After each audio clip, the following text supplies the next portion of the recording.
Hey everyone, my name is Brandon Boyd, and I'm hanging out with Rob on Front Row Live.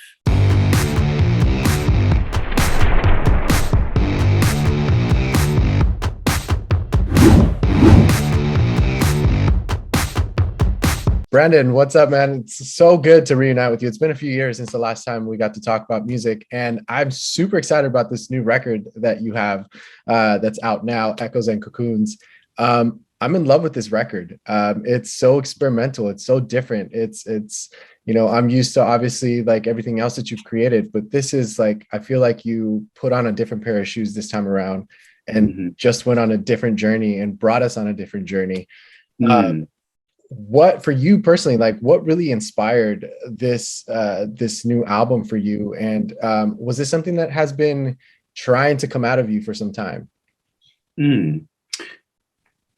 Thank you, first and foremost. I really appreciate the compliment on the record. It's always nice when you put your heart and soul and blood, sweat, and tears into something, and then um, people enjoy it. It's not necessarily. I don't think it's why people make art or make music. Well, for some of us, but it's always a lovely addition to the process if it people respond to it and have sort of visceral reactions to it. So thank you. Um, it was definitely one of the weirdest recording experiences I've ever had because it was recorded entirely during um, which I have never experienced anything like that. I don't think anybody alive really has, at least here, in America. I can only speak for us, but um, truth be told, the record probably wouldn't have existed. Probably wouldn't have been made had it not been for the strange circumstances around. Incubus was planning on going on tour. We had a big U.S. tour planned with 311 for 2020, and we were really looking forward to it. Those are old friends of ours, and we hadn't been on tour with them in many, many years, and that went away. We also had a European UK tour planned, which we were very excited about because it's been a minute since we've been abroad. So I just found myself in a situation like many other people where it was like everything stopped for a period of time. And it was very, very, very strange. Um, so I just started writing music on my own. And as I kind of do anyway, but I just had more kind of like time, I suppose, to do that. I had the blessing of time to do that. Um, and then sometime sort of deep into, I ended up reaching out to the record producer and songwriter, John Congleton. And he and I put our heads together, and in pretty short order, we made a record. So it probably wouldn't have happened had we not been sort of in that forced period of time. And the whole record was recorded remotely. Like we didn't actually meet each other in person until after it was mixed. We went and had an outdoor coffee. And I think the parting thought was, hey, let's make a record in a studio together sometime, Wow. And I never knew who John was until recently when I started researching, Mm, and I listened to his band, The Paper Chase, and now Nighty Night, and I totally understand like why you chose to work with John for a record like this. His mhm. music is so experimental, and I feel like that's what you did with this record. Yeah. Um, you did mention earlier in this interview that it was the weirdest record to record, but at the same time, I feel like it might have been the funnest record to record because it seems like there was no rules. You did whatever you wanted, whatever you felt like doing. So Mm, in creating these sounds that we hear, that we listen to on all 10 tracks, what was like, I feel like you did it unconventionally. Like it wasn't just an instrument, it wasn't just plugins. I feel like you created sounds from scratch. Is that safe to mm. say? For the most part, yeah. I mean, I've always been really kind of like lo-fi in my approach to vocals and writing. I write lyrics down in with a pen onto paper. I record my vocals into a microphone. I don't use auto tune. I sing it until it's right. You know what I mean? Like I create, I've been doing this for years with Incubus too, and I've learned some amazing sort of recording techniques and things from all of the amazing producers that we've worked with over the years. But um, I love recording like kind of like pads, we'll call them, of vocals, where there'll be like a lead, but then there'll be like 10 vocals beneath it that are all mixed in together, and they create like this like layer that kind of pushes through the listener's ears. And sometimes they are mixed well enough where it feels almost like it's like a keyboard back there. But a lot of times that sounds like a keyboard is actually like 10 of my vocals sort of all mixed beautifully in stereo. And these are all things that now with our, home recording technologies, we can do at home with relative ease. As much fun as it is to record in an actual recording studio and have all of the buttons and the bells and the whistles and the processors and all these things, there's something deeply gratifying about having my little humble setup at home, where it's just the right microphone and the right mood. I can make a record right here at home. So it was really fun, and it was a wonderful way to also make sense of the strangeness of the period of time in which it was recorded, because it was a deeply odd period of time, for lack of a better way of describing it. It was tragic and weird and horrific, but it was also weirdly kind of revelatory in certain ways. I feel like there was like almost like, and there still are like these different kind of quasi cultural reckonings happening all over the place, where people are like realizing these things like, I hate this job, and I've always hated it. And it took this weird, like societal global circumstance to really highlight, like, I hate this job. Like I'm not going to go back, or I love this job and I miss the people that I get to go and work with every day. Or my uncle so-and-so is always, now Facebook just proved it to me, all these like tiny revelations that are constantly happening. There's a lot of really dark shit that continues to happen, but I think that there's also a lot of positives that we can focus on as well. So I like focusing on the sort of optimistic elements of things. And when writing this record, like, did you feel that this was pretty much writing itself? Like, were these lyrics just flowing, or did you know, like, coming into it, like, okay, this is the identity, this is what I'm working on? I had nothing coming into it. I had just started to record at home some basic ideas around certain topics, but John and I started to share musical ideas back and forth over email and FaceTime and stuff. And it just kind of, stuff just started pouring out. The record happened pretty quickly as far as writing is concerned. There was no shortage of things to write about. It was definitely a period of time that was pregnant with potential about what needed to be talked about, even from a personal point of view. But you can always scale a personal experience or a personal point of view into a larger societal point of view. And so that's what we're attempting to do, I suppose. As far as like the experimentation, it's not just with the sounds that we hear. I feel like you experimented a lot vocally. Obviously with Incubus, we're used to hearing more of the higher registers, more of the bright sounds. But with this one, I felt like more of a darker kind of tone. I heard you a couple times in your lower register, and obviously, like, you've been in the industry for over 30 years, being in a band, so how to sing, like, there's no question about it. But changing from something so bright like what we hear in Incubus to on this record, where it's like a lot darker, did you find yourself having to kind of practice before recording these kind of vocals? Because I feel like, we get a more vulnerable side of your voice this time around. That's a really good question. We're about to go do a handful of shows, and we're kind of prepping for a summer tour as well, like an actual tour. And singing Incubus material, it's just a different voice that emerges when in the room with live guitar, live bass, live drums, keyboards. It wants to project a little bit more. It wants to become more sort of crystalline, to cut through everything. Yeah. And that's how I learned how to sing.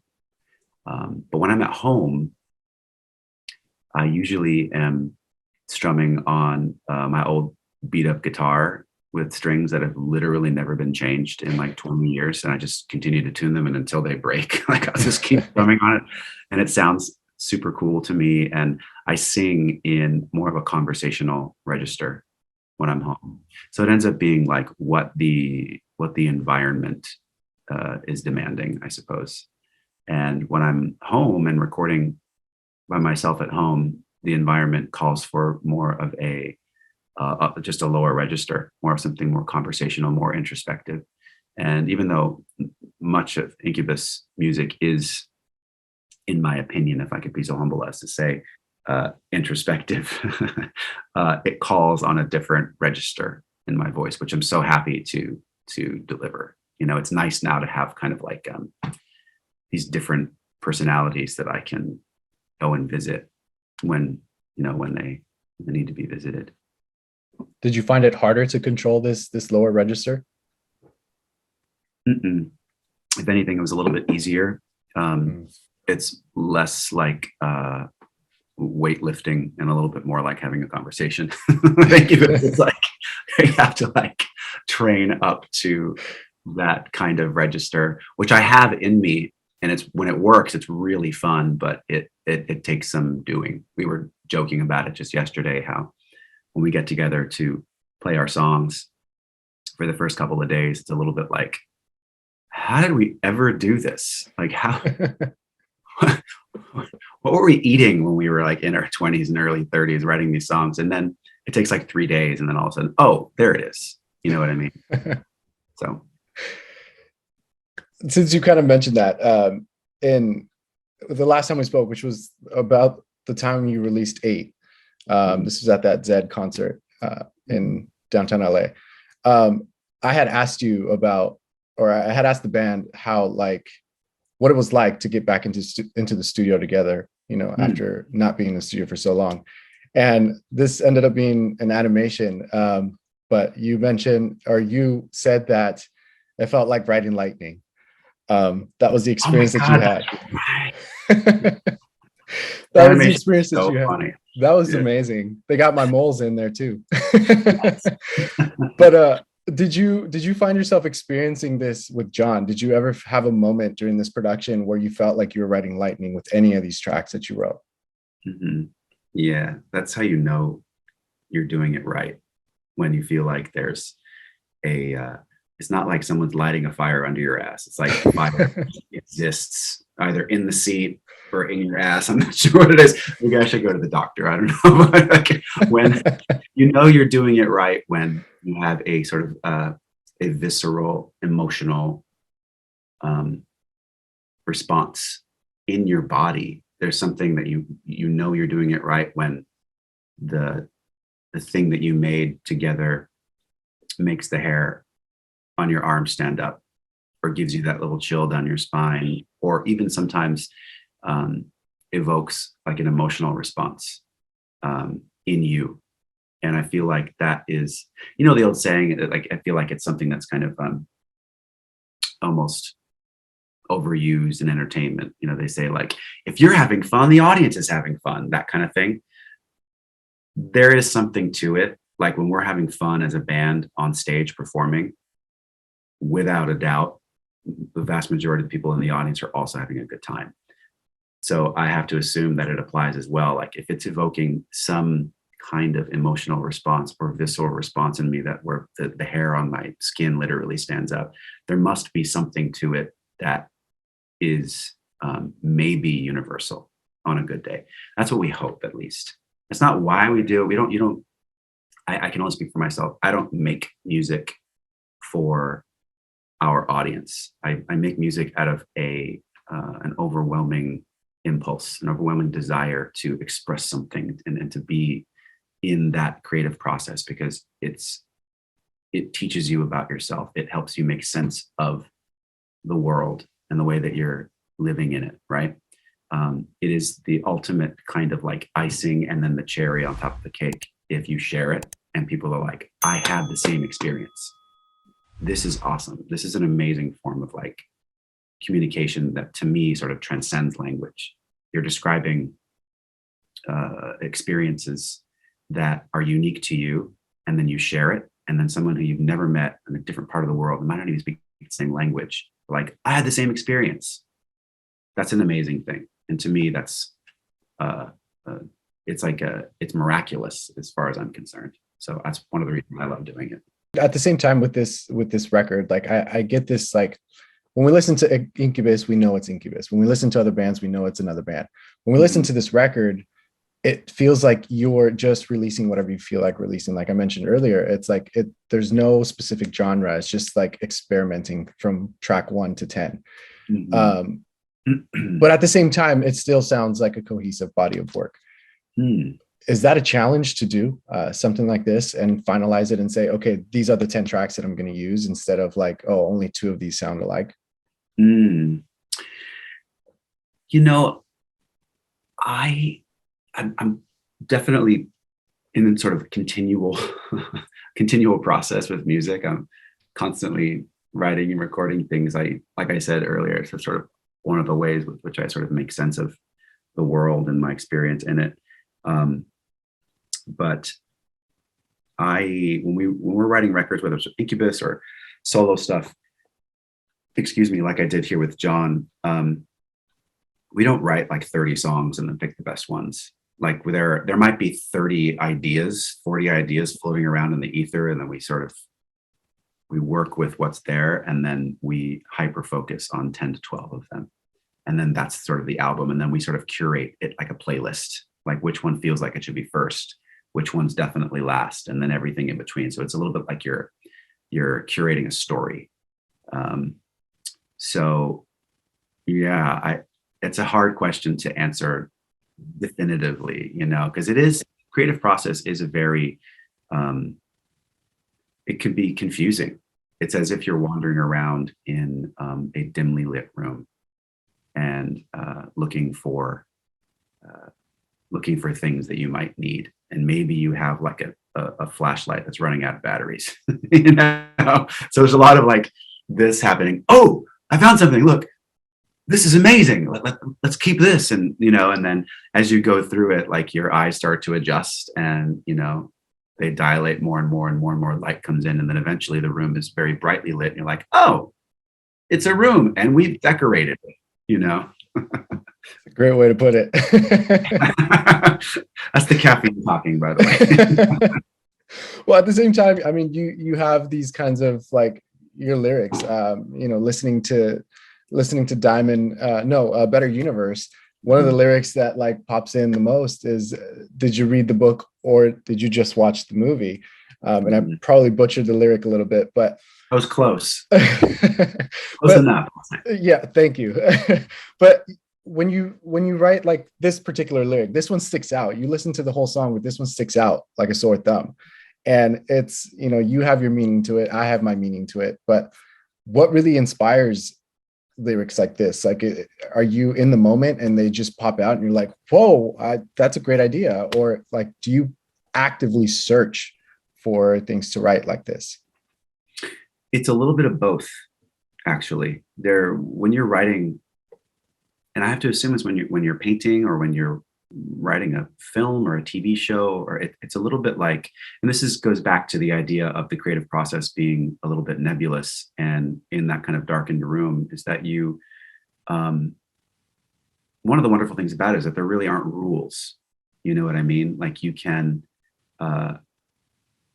there's this, the David Bowie, Brian Eno thing, the cut and paste phenomenon.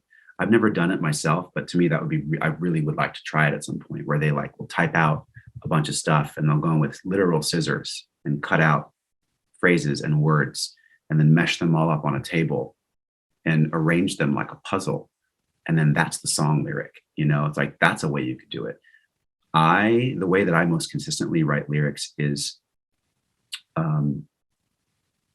I will have the musical idea kind of churning around in my head, and in a way it sort of haunts me and I can't put it down. And so I'll like go for a walk or do something where there isn't sort of a distracting element. So for me, it's like going for a walk in the woods is perfect, because you have the sound of birds and your feet crunching on the ground,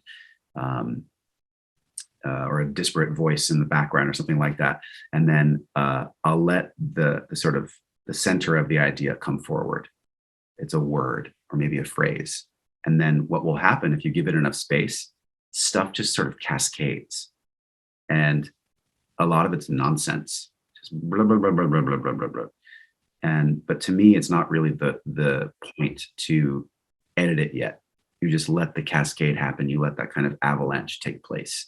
And then the dust settles. You're like, wow, I got all this material around me. I have no idea what it means. Oh, I know what this line means. And then, oop, here we go. And then there's like a second effect cascade that happens where that left brain, more analytical part of us shows up and makes sense of it. And then it becomes a little bit more linear. And then voila, there's like a song lyric. Or there's another way you could go about it.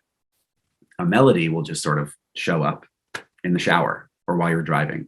And you're like, ooh, this is a cool melody. This is a nice like major minor progression. And then you just keep singing it because it's enjoyable to sing. And then somewhere in there, while you're not even really thinking about it, like a phrase will kind of drop down from the ether for no reason at all. You know, it's weird. It's a weird process and it's quite hard to make sense of it.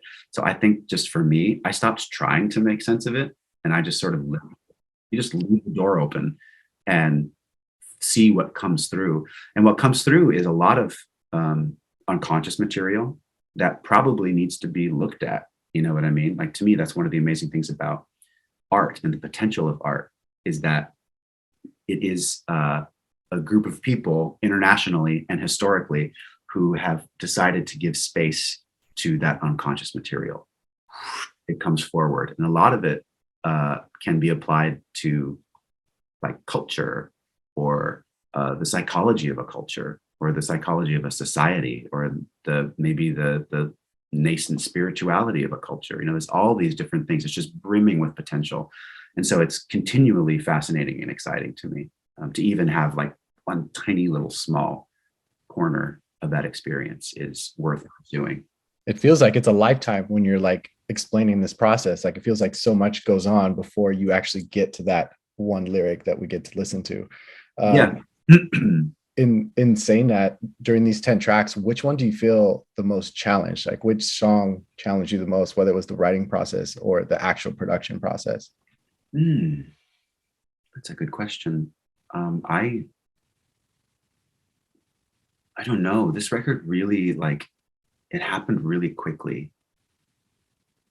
Lyrically, most, you know, I started almost from scratch. There were 2 tracks that I had already recorded when I met John. They're the 2 covers on the album. The track Fly on Your Wall, which is an Angel Olsen song, and then the very last song on the record, it's called The End of the World. It's by Aphrodite's Child. The rest of it was just like, here, check out this music idea. Ooh, this is awesome. And then just ideas kind of flood forth. In fact, the first track that we wrote together was the first song on the record. It's called Diamond My Dryer. And it happened so kind of like organically and effortlessly. I was like, we might need to make a record together. This was really enjoyable and really just flowed. And I don't remember what the next tracks we wrote together were, but that one is like a really good example. It was like these 2 guys who've never met. Here, check this out. Boom, oh, cool song right away. You know, it's like a good indicator. That's cool. That's my favorite song on the album. Thank you. And that's crazy that you weren't even planning on writing this record with him until this song happened. Yeah. Yeah, Wow. It's so true. There was so much uncertainty in those early days of times. I think we were all kind of thinking it would be over in a month or 2 months. And then at the 3-month mark, it was like, it's going to be over soon. And then, you know, fast forward 2 years later, it's crazy. It's so crazy. But I'm happy that I was able to record a record and have it be, create something that was kind of like unique for me, and also have something like writing a record to help make sense of the experience, you know? Right. At the same time with John, since it's the first time that you guys work together. Hmm. How would you say that he challenged you and helped you step out of your comfort zone? Because being in a or doing music for 30 years, you feel like you've been here for so long, like you might run out of ideas or material, or you might just feel comfortable. So how did he make you step out of that comfort zone? It was mostly just with the ideas that we were kind of sharing back and forth. I don't remember there being anything that felt lukewarm. All of it was just like, whoa, this is cool. This excites me to listen to this. And it's bringing out ideas in me that otherwise probably wouldn't have surfaced, and that kind of just reminds me that if we are in a particular head and heart space around creativity, there really isn't a bottom to the well, or there is no ceiling. It's like it's a little bit like an abundance philosophy. Like the places where these ideas and all ideas and art are coming from, in my kind of experience and in my estimation, they are places that are limitless. They are infinite and very, very, very poorly understood. And so even if it's my imagination that is granting them as limitless and infinite in their abundance, it's still a constructive fantasy that I'm employing. It's bringing a great deal of joy and creative wonderment into my life, and is it's making a more enriched life, just being selfish about it. And so I love to encourage when I see other people who are creative and meet other people who experience their lives and make sense of their lives through creativity. We all run into this conversation of what do you do when you get writer's block, when you feel blocked? And my answer is always, I don't take it personally, because it's so easy for us to identify with the egoic part of making art. Like, I made this, like, I'm a rock star, I'm a golden god, that whole idea, like, I ride the snake, I'm the snake rider, that whole thing. And God bless, that's, if you're having that experience and it's good for you, that's awesome. I personally don't, I think that I have less to do with it than we've really given it credit for. And so in a way, it's kind of negating the idea of the rock star. I don't think it's the people that we've learned to idolize that are, I know they made it, but I think that the people that have been the best at it historically are the ones that sort of left the door open, and they've allowed whatever this thing is that is so poorly understood to sort of flow through them. So the artist is a little bit more like the pen as opposed to the ink in the pen. Does that make sense? Yeah, it does. Damn. I just got my degree. Well, Brendan, I can keep talking to you forever, but I know you got a long day ahead. So we'll just wrap it up with congratulations with this record. I'm excited for this material, and I'm looking forward to reuniting again sometime soon. Thank you so much, man. I'm happy to know that we have been animated together. Likewise.